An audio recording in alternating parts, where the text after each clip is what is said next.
I'm Vanessa Clark, and I'm 36 years old. If you'd told me that coming home early would be the moment that changed everything, I wouldn't have believed you. But sometimes, clarity arrives in the form of chaos you didn't ask for. I'd spent the past 2 weeks in Tokyo, leading design presentations for a major redevelopment project. As the lead architect for a sustainable housing initiative, I'd worked 12-hour days and eaten far too many late-night convenience store meals. But I loved every second of it. My grandfather Walter would have been proud. He was the one who taught me that creating something lasting matters more than chasing approval.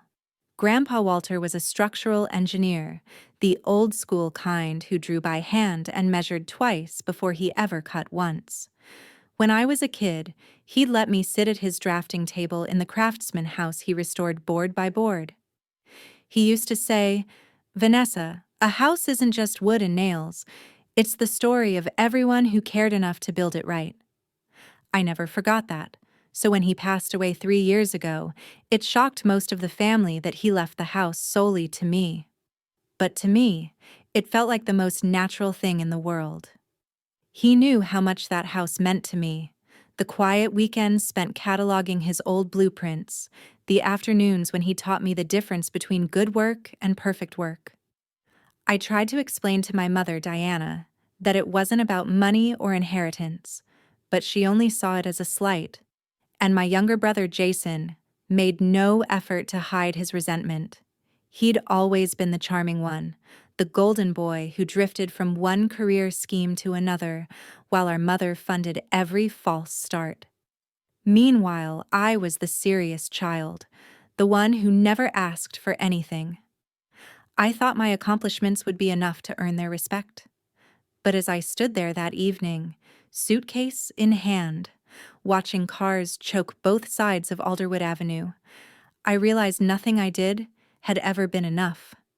I'd planned to spend that Friday night in my garden with a glass of Oregon Pinot Noir and the satisfaction of a contract well won. But when the taxi stopped half a block from the house, the driver glanced at me in the rearview mirror. "Some big party, huh?" he asked, nodding toward the flood of cars. A dull sense of dread settled in my chest. "I'm not sure," I said, my voice too quiet. I stepped out into the cold evening, dragging my suitcase over the cracked sidewalk. From the moment I turned onto the front walk, I knew this wasn't a neighborhood block party. My grandfather's Craftsman, my house, was alive with noise and strangers. Every window glowed, music thumped through the walls. Laughter drifted out over the lawn, where cigarette butts dotted the mulch bed I'd spent hours perfecting last spring. For a moment, I stood frozen, trying to make sense of it. A banner stretched across the porch railings in cheerful script, "Clark Family Reunion 2026. No one had told me there was going to be a reunion. No email, no text, no phone call. And yet, here they all were. 80 people milling around the house I'd spent years lovingly restoring, without even the courtesy of letting me know. I pulled my suitcase up the walk, heart pounding in my ears. People I didn't recognize were sitting on the porch swing, laughing and balancing paper plates piled with catered food. Someone had moved my grandfather's vintage wicker chairs into the yard to make space for a buffet table. A group of teenagers were using my flower beds as a shortcut around the crowd. "Excuse me," I said as I squeezed past them. No one looked twice. The front door was propped open with a potted fern from my sunroom. I stepped into the foyer and the smell hit me first, a heavy blend of potluck casseroles, perfume, and stale beer. My grandfather's antique console table was buried under a mountain of purses and jackets. A folding table blocked the hallway, covered with name tags and a guest book I'd never seen before. I felt invisible, an interloper in my own life. Moving deeper into the house, I caught glimpses of second cousins I hadn't seen in 20 years. They looked up, offered polite nods, then returned to their conversations as if I were just another guest. My grandfather's study door stood wide open. Inside, strangers leafed through his collection of first-edition engineering books. some of which had been meticulously catalogued and kept behind glass. I felt something twist in my stomach. This house was supposed to be a place of respect for his memory, not a backdrop for cheap wine and gossip. I made my way into the kitchen, stepping carefully around a child who was chasing a small dog across the tile floor. And there she was, my mother, wearing a sage green apron, gesturing to two women in catering uniforms. She looked up, saw me, and her expression didn't shift an inch. No surprise, no embarrassment. Just a tight-lipped annoyance that I'd shown up. "Vanessa," she said as if I'd interrupted her grocery shopping. "You're back early." My throat felt dry. "What is going on?" She waved a hand like I was being difficult. "The family reunion. We've been planning it for months." "In my house," I managed to say, though my voice sounded far away. "Without telling me." "You were working," she said lightly, her eyes moving back to the caterers. "Besides, you always say this place is too big for one person." I shook my head slowly. "No, I never said that." Before she could answer, Jason appeared in the doorway. He wore a polo shirt that read, "Clark Family Reunion Host" in blue embroidery. He grinned when he saw me, but it didn't reach his eyes. "Wow, look who decided to show up," he said, picking up a tray of empty glasses. "Surprise." I set my suitcase down with trembling hands. My garden trampled, my grandfather's books pawed through, my privacy obliterated, and all of it treated like it was nothing. At that moment, I knew nothing would ever be the same. I felt as if I were watching myself from somewhere above, too numb to react the way I wanted to. My voice, when it finally came, sounded detached and quiet. "Jason, how did you even get in here?" He looked unbothered, setting down the tray on the counter cluttered with half-empty wine bottles. "Mom has a spare key, you know that." "For emergencies," I said, my throat tight. "Not for this." My mother sighed dramatically, as though I were the one causing a scene. "Vanessa, you're overreacting. It's just one evening. Everyone's having a lovely time." I looked around at the kitchen. My kitchen. My favorite ceramic serving bowls were stacked haphazardly, some chipped. A pot of chili simmered on the stove, filling the air with the sour tang of overcooked tomatoes. The cherry wood floors I'd refinished by hand were speckled with drops of red wine. "This is my home," I said quietly, feeling the anger start to rise. "You didn't even tell me." Jason leaned against the refrigerator like he owned the place. "Come on, Ness, don't be so uptight. It's a family house. You're always alone here. What's the harm in sharing it for once?" I swallowed hard, the familiar old shame bubbling up. They always framed my independence as a character flaw. My need for quiet, my preference for order, my ambition, none of it ever seemed acceptable to them. "This isn't sharing," I said. "This is trespassing." My mother shot me a look of thinly veiled irritation. "Honestly, Vanessa, you've always made everything so difficult. All we wanted was to have one nice evening bringing everyone together. If we'd asked you, you would have just said no." "You didn't even give me the chance," I whispered. She turned back to the caterers as if I weren't worth the effort of continuing the conversation. It was too much. I walked out of the kitchen and back through the living room, careful not to meet the eyes of the relatives I hardly knew. Someone had set up a karaoke machine, and an older cousin I only vaguely recognized was singing along to a country song. A group of children ran past me, shrieking with laughter, nearly knocking over my grandfather's antique hall tree. In the foyer, I stopped and pressed my palm to the banister, the smooth oak he'd polished every month. This was the place he'd stood on my graduation day when he told me I could build anything I wanted. I felt my vision blur with tears. This house had been entrusted to me because Grandpa knew I respected it. I'd spent every spare hour of the past 3 years making it beautiful again. I'd spent thousands restoring the original stained glass and replacing the cracked tiles on the fireplace. I'd done it out of love, not obligation. And now, in a single evening, it felt like all of that care had been cheapened. I wheeled my suitcase back onto the porch, determined not to let them see me cry. I could hear my brother's voice behind me, but I didn't turn around. I stepped off the porch into the cold evening air. A pair of cousins I didn't recognize were leaning against my garden gate, smoking. One of them looked up and frowned. "Hey, are you leaving already?" I didn't answer. I just kept walking down the sidewalk, suitcase wheels bumping over the cracks. My taxi driver hadn't even left yet. He blinked in surprise when I waved him over again. "Change your mind?" he asked gently. "Something like that," I said. My voice was raw. He helped me lift the suitcase into the trunk, then closed the door softly. As he pulled away from the curb, I looked back at the house, lit up and filled with voices that didn't belong there. I had never felt so alien in my own life. It was nearly midnight by the time I checked into the downtown Marriott. The room smelled faintly of bleach and new carpet, but at least it was quiet.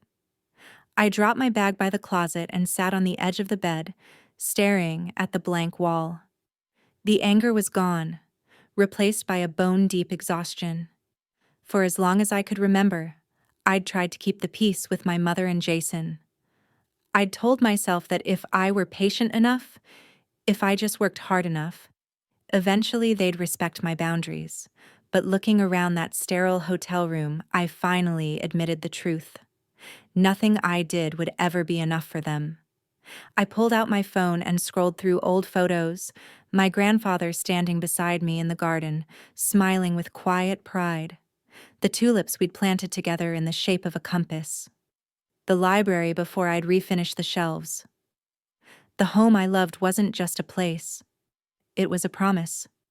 A promise that I mattered. And tonight, that promise had been broken.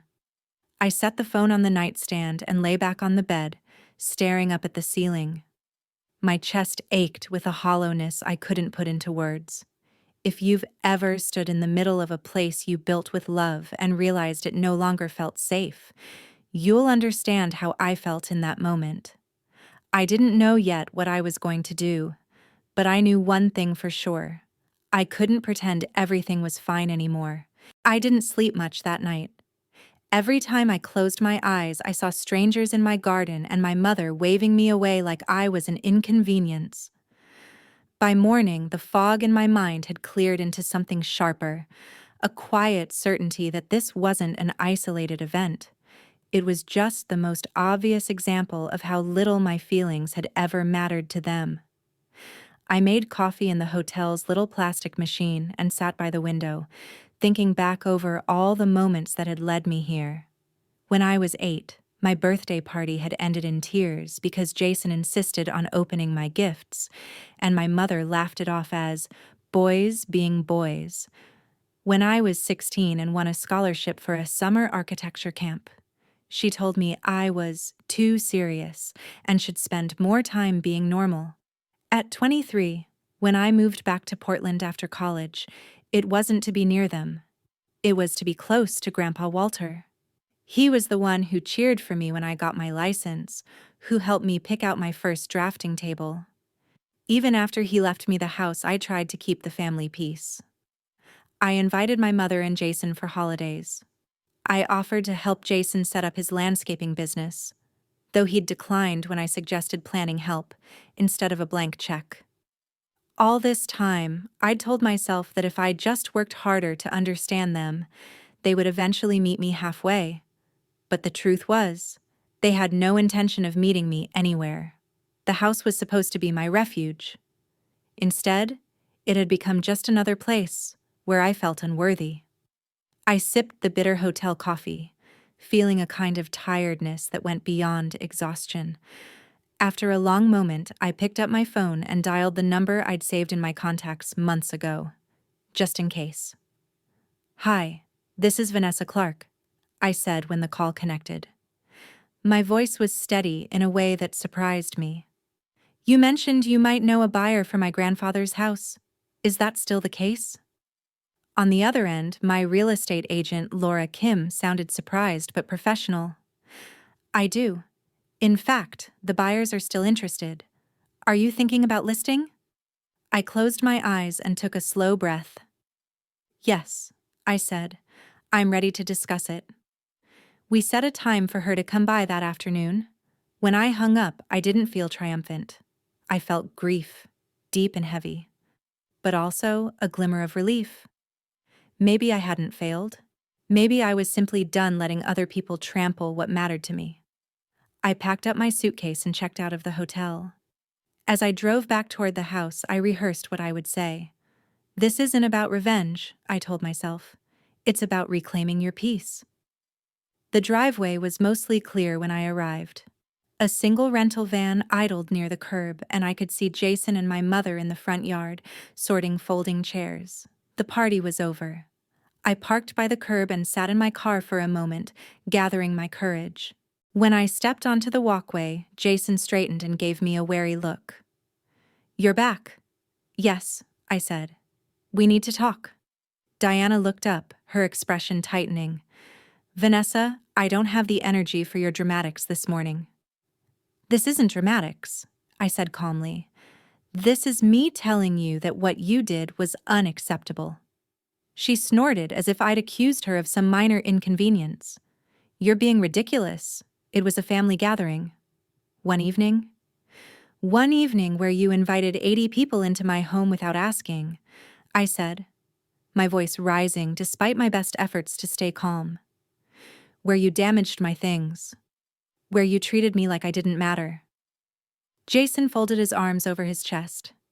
It's not that serious. You're blowing this way out of proportion. It is serious, I shot back. It's about respect. Diana looked away, as if I were an embarrassing child. Well, I'm sorry you feel that way. The emptiness in her tone hit me harder than anger ever could have. I turned and unlocked the front door, bracing myself for what I'd find inside. The smell of stale wine and cold food hung in the air. Empty cups littered the entry table. My grandfather's study door was ajar. I walked through the house in silence, documenting every scratch, every stain, every piece of damage. The teak sideboard I'd had refinished last year was gouged along one edge. A burn mark marred the old pine floors by the fireplace. Someone had spilled something sticky down the banister and never bothered to clean it up. In the library, I found that someone had pulled volumes off the shelves and left them scattered on the floor. My grandfather's first drafting tools, usually displayed in a glass case, were shoved to the side to make room for serving platters. By the time I returned to the foyer, I felt hollowed out. Jason was leaning against the wall, scrolling through his phone. Are you done? He asked. I nodded slowly. Yes, I said. I am. Before he could answer, I heard the crunch of tires on gravel outside. Laura's car had arrived. I opened the door to greet her. Good morning, she said gently, taking in my expression. Are you sure about this? I took a breath and looked back at my brother and mother standing in my house, the same house they'd disrespected without a second thought. Yes, I said.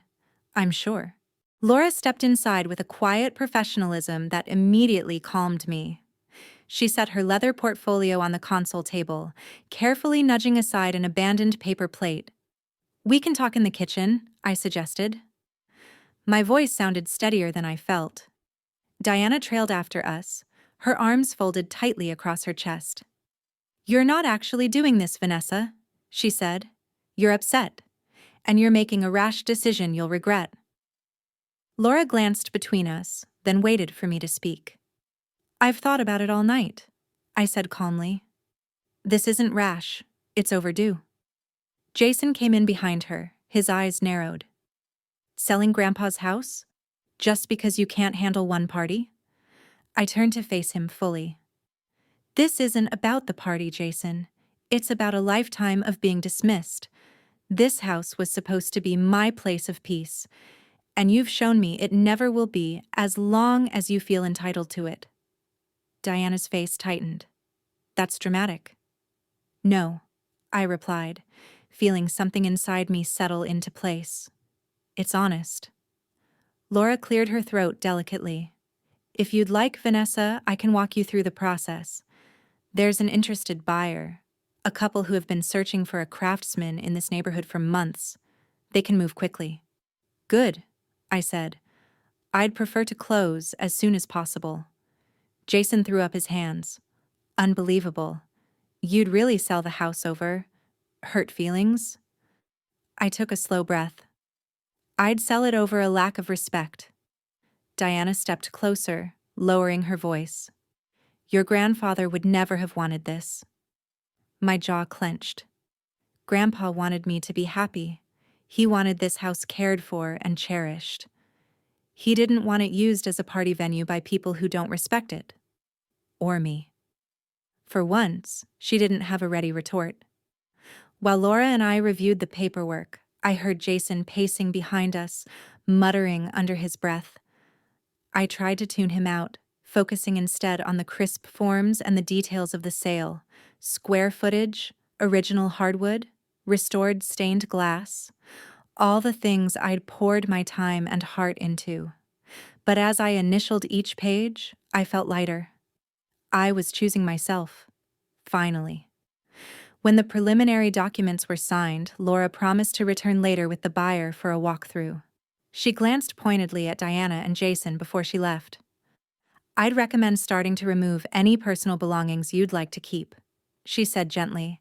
The door closed behind her, and silence fell over the kitchen. Jason broke it first. I can contest the will, you know, he said, his voice low and cold. Grandpa was old. He might have been confused. I met his eyes without flinching.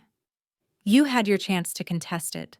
The statute of limitations expired last year. Diana's eyes widened, as if she hadn't realized. Jason looked momentarily thrown, but recovered quickly. So this is it?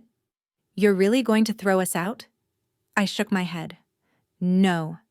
I'm telling you to take your things and go back to your own lives. The same ones you were living before you decided to move in here like you owned the place. My mother drew herself up, her chin trembling. This is cruel, Vanessa. You're tearing the family apart. No, I said softly. I'm just refusing to let you keep tearing me apart. I turned and walked through the house, making a list in my head of the things I'd take with me. My grandfather's drafting tools. The box of letters he'd written me in college. A single photo of the two of us standing in the garden the first summer I moved in. I realized with a pang that I didn't need anything else. Everything that mattered, the lessons, the memories, the love, was already inside me. I paused by the library door, resting my hand against the worn frame. I remembered Grandpa's voice so clearly. Vanessa, you don't owe anyone your peace. In that moment, I knew I was making the right choice. Later that afternoon, when Laura returned, she brought the buyers with her, a couple in their early 40s named Marcus and Elena, who greeted me with genuine warmth. They walked through each room quietly, asking respectful questions about the renovations and the history of the house. When Marcus ran his hand along the banister, he didn't look dismissive. He looked reverent. This place has such good bones, he said softly. We'd like to honor that. Something in my chest unclenched. As we wrapped up, Elena looked at me with kind eyes. We'd understand if you needed more time, she said gently. I shook my head. I've had all the time I need. The decision was made. I walked them out to their car, feeling the cool spring air on my face. Diana and Jason watched from the porch, silent and angry. For once, I didn't care. The next morning, the house felt eerily still. No laughter, no music, no footsteps running across the floors, only the faint ticking of the grandfather clock in the hallway. Diana and Jason had spent the evening packing their things in sullen silence. Occasionally, I heard a slammed cabinet or a muttered curse, but I didn't respond. I'd said everything I needed to say. At 9 a.m., Laura returned with the final documents. She spread them across the dining table, still marked with rings from abandoned wine glasses, and explained each page in her calm, measured voice. "This is the purchase agreement," she said, tapping her pen on the contract. "Once you sign here, the house is officially under contract. The buyers are prepared to close in 5 days." My mother hovered behind me, her arms folded tightly, her mouth set in a thin line. Jason paced near the window, glancing out at the driveway as if he might escape. "Vanessa," Diana said quietly, "please think about this. Once you sign, you can't go back." I lifted my pen. My hand didn't shake. "I've already thought about it," I said, meeting her gaze. "More than you know." The moment I signed the last page, I felt something loosen in my chest. Laura gathered the papers into her folder. "Congratulations," she said softly. "I know this wasn't an easy choice." "It was the right one," I said. Jason exhaled sharply, as if he'd been holding his breath. "So that's it? You're just throwing away Grandpa's legacy?" I turned to him, my voice steady. "His legacy wasn't the house, it was his values, respect, hard work, integrity. None of which you showed when you treated this place like your personal playground." He flinched but didn't reply. Diana's eyes filled with tears. "You'll regret this. One day you'll wake up and wish you'd never signed those papers." "Maybe," I said. "But I'd rather live with regret than resentment." Laura excused herself to make calls to the buyer's agent. I walked through the rooms one last time, taking mental snapshots of everything I'd loved. The library with its sunlit shelves, the front porch where Grandpa and I used to sit with lemonade in the summers, the little garden patch where I'd planted tulips in his memory. Even with all the damage, it was still beautiful. But it wasn't mine anymore. 2 days later, when the sale closed, it didn't feel real at first. I moved into a furnished loft downtown, a clean, minimalist space with no memories attached. The first night there, I sat on the balcony overlooking the city lights, feeling an emptiness I couldn't name. I thought I would feel triumphant. Instead, I felt like something had been amputated, painful but necessary. The calls started the next morning, first from Diana, then from Jason, then from relatives I hadn't heard from in years. "How could you do this? You've destroyed our family history. Your grandfather is rolling in his grave." I didn't answer most of them. But when my cousin Brianna called, one of the few relatives who'd always treated me kindly, I picked up. "Vanessa," she said, her voice cautious. "I just wanted to hear your side. Everyone's saying you had some sort of meltdown." I closed my eyes, pressing my free hand against my forehead. "No meltdown," I said quietly. "Just a lifetime of being ignored. I reached my limit." Brianna was silent for a moment. Then she said, "I'm sorry. I get it more than you think." Her validation was a tiny balm over a raw wound. In the weeks that followed, life took on a strange, quiet rhythm. I threw myself into work, finding comfort in the certainty of blueprints and construction schedules. My team noticed the change. I was more focused, more decisive. One evening, my phone buzzed with a text from Marcus, the buyer. "Hi, Vanessa, just wanted to share this. Our restoration team has started work on the garden. We found your tulip bulbs and are replanting them." He attached a photo. The soil freshly turned, the rows carefully marked. I stared at the image until my vision blurred. They were doing what my family never had, honoring the space. The confrontation. It had been nearly a month since the closing when Diana showed up at my building. I saw her through the security camera, standing on the sidewalk in the rain, her hair plastered to her face. I almost didn't answer, but something, maybe Grandpa's voice in my head, nudged me to at least hear her out. I buzzed her in. When I opened the door to my apartment, she stood dripping on the welcome mat. "You look tired," I said before I could stop myself. She laughed once, sharp and humorless. You look different, like you don't need us anymore. I didn't reply. I'm not here to fight, she said finally. I wanted you to know I'm sorry. It was the last thing I expected. For a long moment, neither of us spoke. My mother stood dripping on the threshold of my new apartment, her shoulders slumped in a way I'd never seen. Come in, I said finally. She stepped inside, glancing around as though expecting judgment. The space was modest. A simple, bright living room with secondhand furniture and a little balcony that overlooked the city. Nothing special, but it was mine. I handed her a towel, and she dabbed at her hair without meeting my eyes. You said you're sorry? I reminded her quietly. She nodded, swallowing hard. I am. I waited, arms folded, giving her space to speak. I didn't realize how much I took you for granted, she said finally, her voice thick. You were always so capable, so self-sufficient. It was easier to let you be the strong one. She looked up at me, her eyes red. And it was easier to believe that meant you didn't need anything from us. The old Vanessa would have rushed in to comfort her, to absolve her of her guilt. But I stayed quiet. When you sold the house, she went on, I told everyone you'd betrayed the family, that you were selfish. But the truth is, I think you were the only one brave enough to face how broken everything had become. My throat tightened. I'm not asking you to forgive me right now, she said. I wanted you to hear me say it. I'm sorry I didn't respect you. I'm sorry I didn't protect what mattered to you. Her voice broke on the last word, and she looked away, wiping her cheek with the edge of the towel. I appreciate that you came to say it, I said softly. I really do.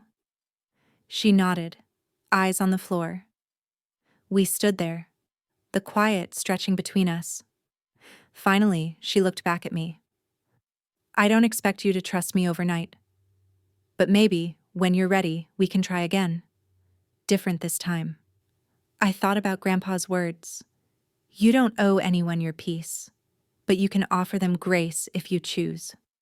I'm open to trying, I said, my voice barely above a whisper. She smiled, tentative and a little sad. That's more than I deserve. The months that followed. We started small. Coffee once a month at a neutral cafe. No big family gatherings. No assumptions. For the first time in my life, my mother listened without interrupting. She didn't always understand, but she tried. Jason was slower to change. For a long time, he didn't reach out at all. When he finally did, it was to tell me he'd taken a job at a local hardware store to pay off some debts. I guess I needed the wake-up call, he admitted over the phone. Not that I'd ever thank you for it. That's okay, I said. You don't have to. And I meant it. A year later, on the anniversary of the day I sold the house, I stood in my little balcony garden, planting fresh tulip bulbs in a ceramic pot. I'd thought the memories would fade without the old walls to hold them, but they hadn't. Grandpa was still with me in every careful choice, every project finished, every boundary honored. One evening, Marcus emailed me a photo of the restored Craftsman. The porch gleamed with fresh paint. The garden was replanted with rows of tulips that spelled onward when viewed from above. Thought you might like to see how it's coming along, he'd written. I sat staring at that photo, feeling a deep, complicated peace. Some people would always think I was selfish. Some would never understand why I let go.